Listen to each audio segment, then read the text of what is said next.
Nimaga biz ajdaniyani yomonlayapmiz? Voy baraka topkur, mashina qurish, telefon qurish, eplasang qiyin, bo'lmasa yig'ishtir. Chunki sen qarzga botiryapsan, oxiri o'zini osyapti u, o'lyapti u. 10 ta telefonni berar ekan, 10 ta telefon iPhone $1000 deylik, $10,000.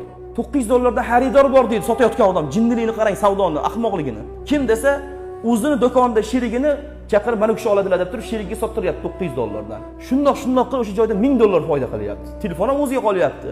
Ana odam $9,000 olib ketyapti, $10,000 qazib qolyapti. Keyin uni yopish uchun $10,000 topa olmaydi 2 oyda u. Aniq topa olmaydi. Topganda u sabr qilib o'sha $10,000 qarzga uzgan bo'lardi telefon olmasdan. Topa olmasligi aniq. Keyin nima qiladi? 20 ta telefon oladi. Uni sotadi $18,000 ga. $3,000 yo'q joydan qarz qo'shilyapti yana. Keyin uni qoplay olmaydi, 30 ta telefon ola olmaydi. Bitta katta mashina oladi. Hammasi biladi savdogarlarni. Hammasi biladi. Ko'rib turibdi, bilib turibdi, lekin Allohning yo'lida ertaga qanday javob beradi? Ketyapti bolalar, o'zini o'zi osib yoki boshqa yoqqa qochib ketyapti.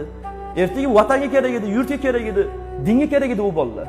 O'qish kerak edi, lekin osib o'ryapti yosh yigitlar. Nima oqibatdan? Qarz oqibatidan akalar.